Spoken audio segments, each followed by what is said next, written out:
السلام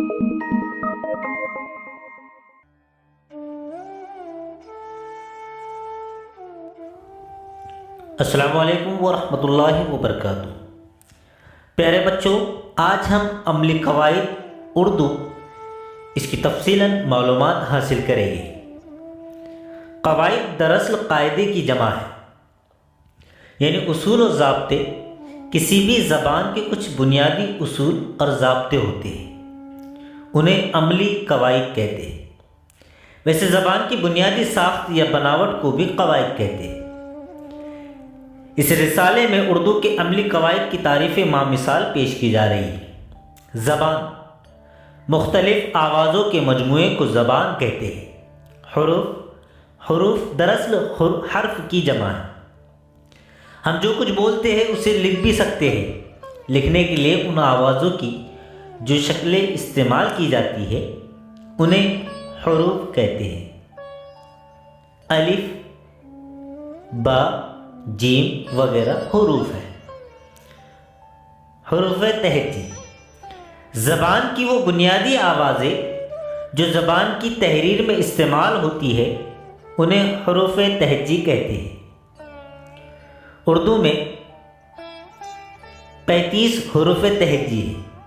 الف، با، پا، تا، ٹا، ثا، جیم، چا، حا، خا، دال، ڈا، زال، را، ڑا، زا، سا، سین، شین، صاد، ضاد، طا، ظا، عین، غین، فا، قاف، کاف، گا، لام، میم، نون، واو، ہا، یا۔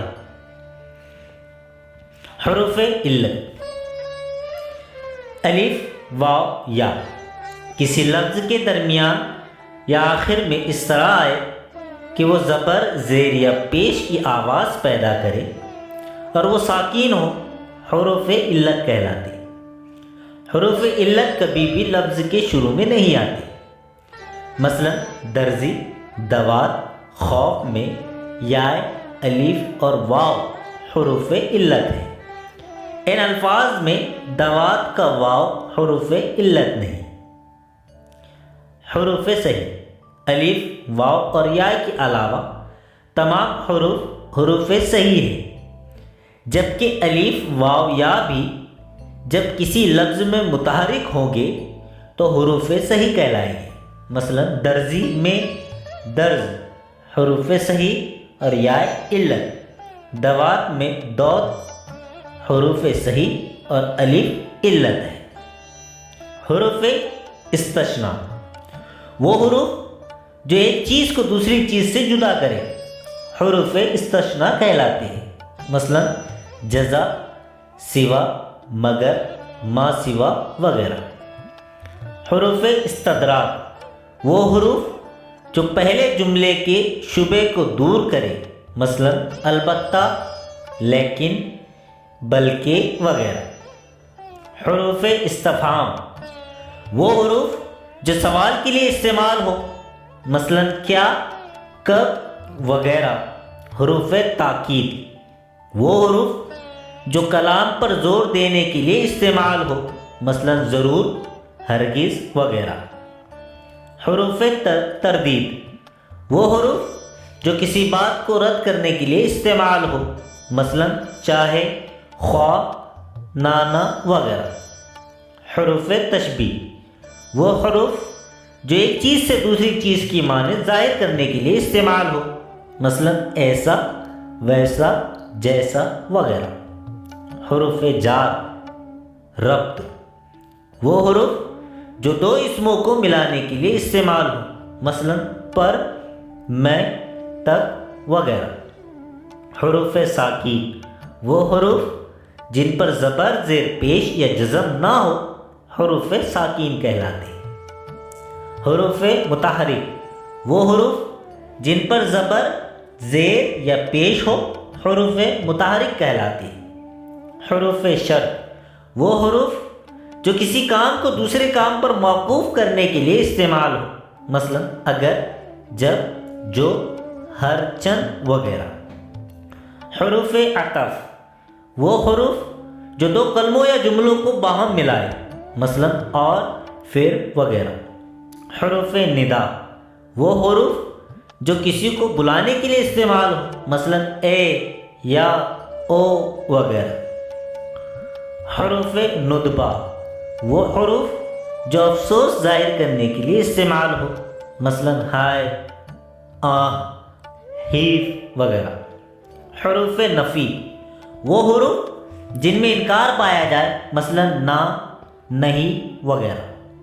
حروف شمسی وہ حروف جن سے پہلے الف اور لام لکھا جائے مگر بولنے میں نہ آئے، مثلا والشمس میں شین اور عبد الرحیم میں را، تا، سا، دال، زا، را، زا، سین، شین، صاد، ضاد، تا، زا، نون۔ حروف شمسی۔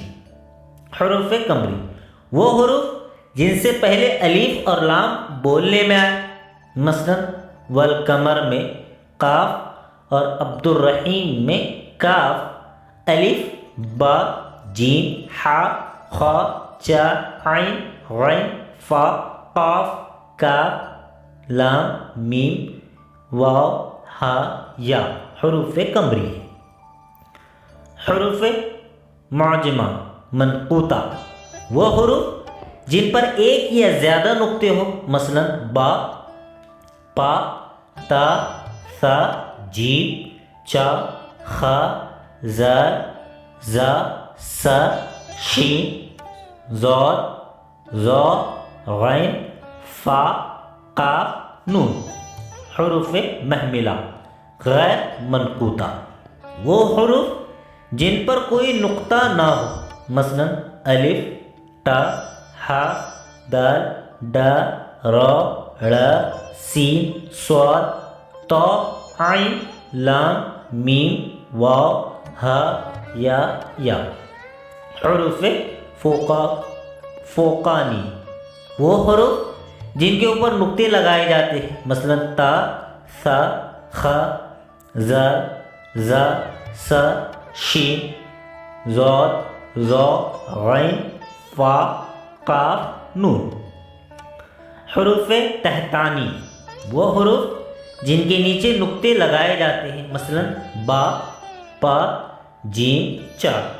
حروف مغیرہ وہ حروف جو اپنے ساتھ آنے والے الفاظ میں تبدیلی کر دے اور وہ جمع کی طرح لکھے جانے کے باوجود واحد کے معنی دے، مثلا لڑکا، نے، میں، الف کی جگہ یا ہے، لڑکے نے۔ پردہ سے میں ہا کی جگہ بڑھیا، پردے میں وغیرہ۔ حروف ضمیر اسم کی جگہ استعمال ہونے والے حروف، مثلا میں، ہم، تم، وہ، یہ وغیرہ۔ حروف مکتوبی وہ حروف جو لکھے تو جائے لیکن پڑھنے میں ان کا تلفظ نہ ادا ہو، مثلا بالکل اور خواب میں الف اور واو وغیرہ۔ حروف ملفوظی وہ حروف جو لکھنے میں نہ آئے لیکن پڑھنے میں ان کا تلفظ ادا ہو، الف ممدودہ، تشدید اور حمزہ والے حروف اس کی مثالیں۔ حروف اضافت مضاف الیہ کے بعد اور مضاف سے پہلے آنے والے حروف کا، کی، کے کو حروف اضافت کہتے ہیں۔ میمونہ کی کتاب، تسنیم کا بستہ، گلاب کے پھول وغیرہ۔ حروف بیانیہ لفظ کے جو کسی جملے میں وضاحت یا تفصیل بیان کرنے کے لیے آتا ہے، اس کو قاف بیانیہ بھی کہتے ہیں، مثلا اس نے کہا کہ میں نے خط لکھا۔ حروف جزا لفظ تو جو جملہ شرطیہ کے بعد آ کر ایک مرکب بناتا ہے، مثلا دیکھیے جملہ شرطیہ، جو اس شور سے میر روتا رہے گا، کے بعد جزا تو ہم سایہ کا ہے کو سوتا رہے گا، اردو میں حصہ جزا شرط کے بعد آتا ہے۔ ایک مثال اور دیکھیے، اگر اسی طرح موسلادھار بارش ہوتی رہی تو فصل خراب ہو جائے گی وغیرہ۔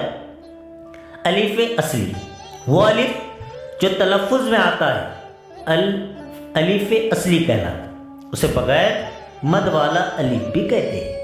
مثلا احمد، اسماعیل، ان اب کے پہلے حروف کی آوازیں الف اصلی ہے۔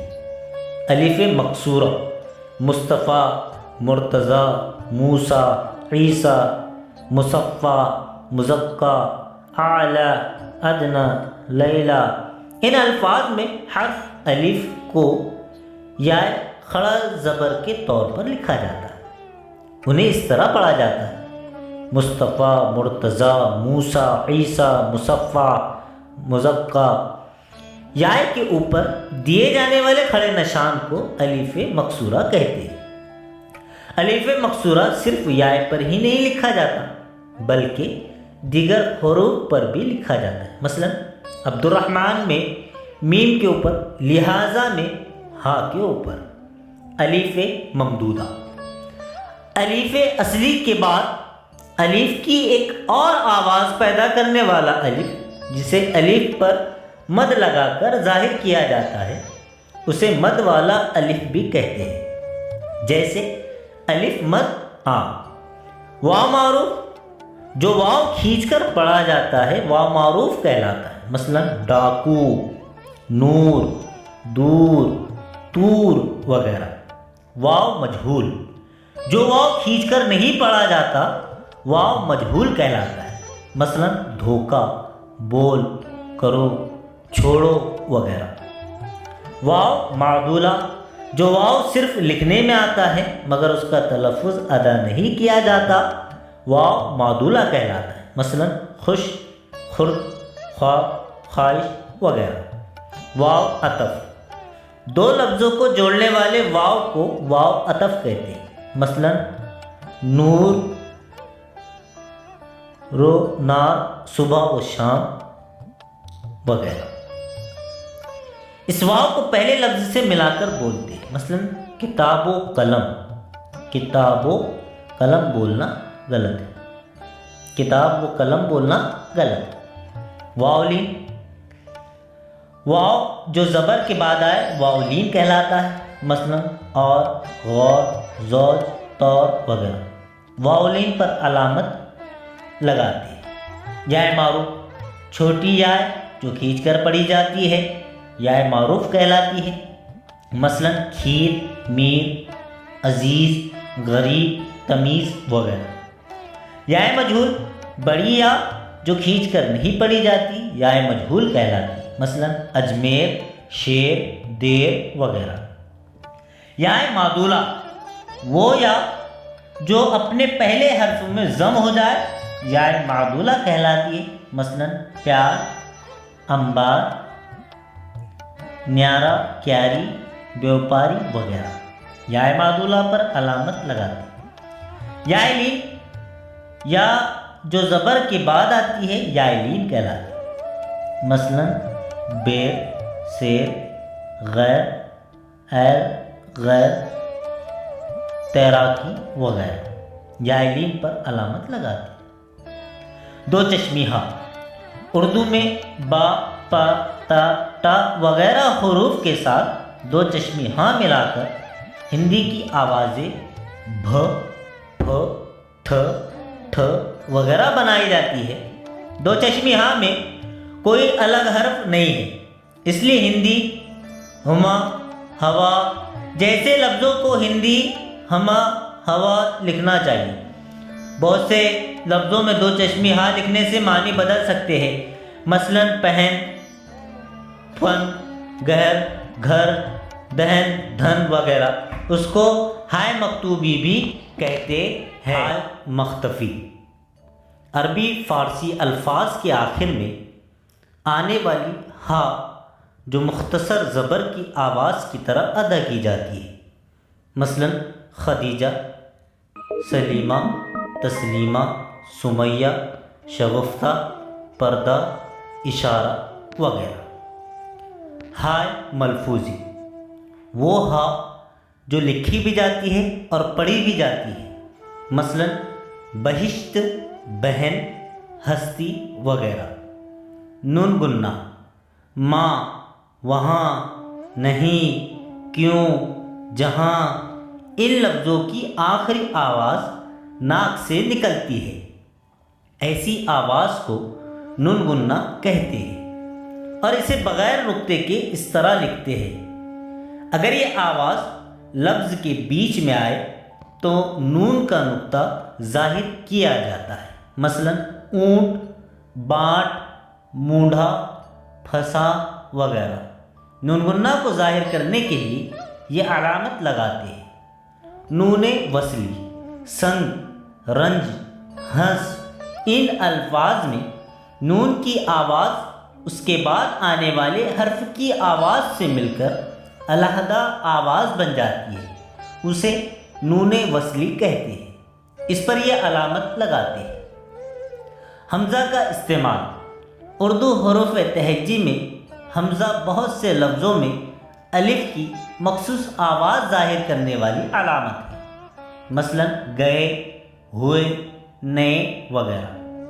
جیے کو جیے یا جیے اور لکھیے کو لکھیے یا لکھیے لکھنا غلط ہے۔ ایسے لفظوں میں حمزے کی بجائے یا کا استعمال کرنا چاہیے۔ البتہ لائیے، کھائیے، دکھائیے وغیرہ لفظوں میں حمزہ اور یا دونوں لکھے جاتے ہیں، اس لیے کہ یہ مصدر لانا، کھانا، دکھانا سے بنے ہیں۔ اسی طرح لائے، کھائے، دکھائے، لاؤ، کھاؤ، دکھاؤ وغیرہ حالت مصدری والے الفاظ میں یا اور واو پر حمزہ رہے گا، لیکن چائے، سوائے، گائے، سرائے، بجائے، دباؤ، ہوا کا دباؤ، ناؤ، پاؤ، کھانے کی شے، راؤ، جماؤ، برف کا جماؤ وغیرہ الفاظ جو کہ مصدر سے نہیں ہے، ان پر حمزہ نہیں رہے گا۔ اگر مصدر بجانا، دبانا، پانا، جمانا وغیرہ سے بجائے، بجاؤ، دبائے، دباؤ، پائے، پاؤ، جمائے، جماؤ لکھیں گے تو حمزہ رہے گا۔ لے، قے، تے، شے، جے جیسے لفظوں پر حمزہ نہیں لگانا چاہیے۔ نیز دو الفاظ کو باہم ملانے والی یائے پر حمزہ نہیں رہے گا، مثلا بوئے دل، جستجوئے خدا، برائے نام، عطائے عام، مفتی اعظم، زندگی نو وغیرہ۔ نمائش، آرائش، زیبائش وغیرہ میں حمزہ نہیں رہے گا، جبکہ لائق، فائق، شائق، دائم، قائم، سائم، شائع، زائد، مائع، تائب، غائب، صائب وغیرہ پر حمزہ رہے گا۔ اسی طرح انگریزی کے الفاظ ٹائپ، گائیڈ، سائنس، رائس وغیرہ کو اردو رسم الخط میں لکھیں گے تو حمزہ لکھا جائے گا۔ اعراب، حروف کی حرکات و سکنات ظاہر کرنے والی علامتوں کو اعراب کہتے ہیں۔ اردو میں ان کی تعداد 10 ہے۔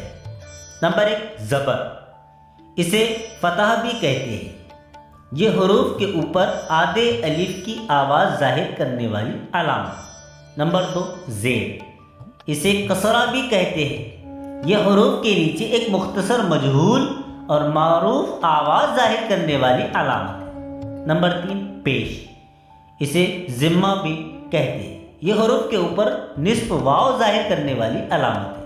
نمبر 4 جزم، یہ حروف کے اوپر ساکین حرف پر لگائی جانے والی علامت ہے۔ نمبر 5 تشدید، یہ حروف کی تکرار کو ظاہر کرنے والی علامت ہے۔ نمبر 6 حمزہ، بعض الفاظ میں 2 آوازوں کو ملانے والی علامت ہے، مثلا نالے گل۔ حمزہ کی 4 شکلیں ہیں، ایک خود حمزہ، دوسری الف، تیسری واو اور چوتھی یا۔ مثلا انار میں نون کے بعد آنے والا الف علت، خودی میں خا کے بعد آنے والا واو علت، اور مفتی اعظم میں تا کے بعد آنے والی یا حمزہ ہی کی شکلیں ہیں۔ نمبر 7 تنوین، کسی لفظ کے آخری حرف پر 2 زیر 2 زبر اور 2 پیش بڑھا کر لکھے۔ ہماری اردو زبان صرف 2 زبر کی تنوین مستعمل ہے جو ان کی آواز ہے، جو الف پر 2 زبر لگانے سے پیدا ہوتی ہے، مثلا فوراً، قریباً، مجازاً، شکایتاً وغیرہ۔ نمبر 8 مد۔ اردو میں 2 الف کی مجموعی آواز کے لیے الف پر یہ علامت لگائی جاتی ہے۔ نمبر 9 الٹا جزم، یائے معدولہ اور نون گنہ کی نشاندہی کرنے والی علامت، مثلا پیالہ، پیارا، اونٹ، چونچ وغیرہ۔ نمبر 10 یائے لین یا واو لین کی آوازیں ظاہر کرنے کے لیے استعمال کی جانے والی علامت، مثلا غیر، غور وغیرہ۔ پیارے بچوں، اگر آپ کو یہ مفصل معلومات اردو عملی قواعد کی اچھی لگی تو آپ میری ویڈیو کو لائک اور شیئر ضرور کیجئے، اور اگر آپ نے میرے چینل کو سبسکرائب نہیں کیا ہے تو آپ جلد از جلد میرے چینل کو سبسکرائب کر دیں۔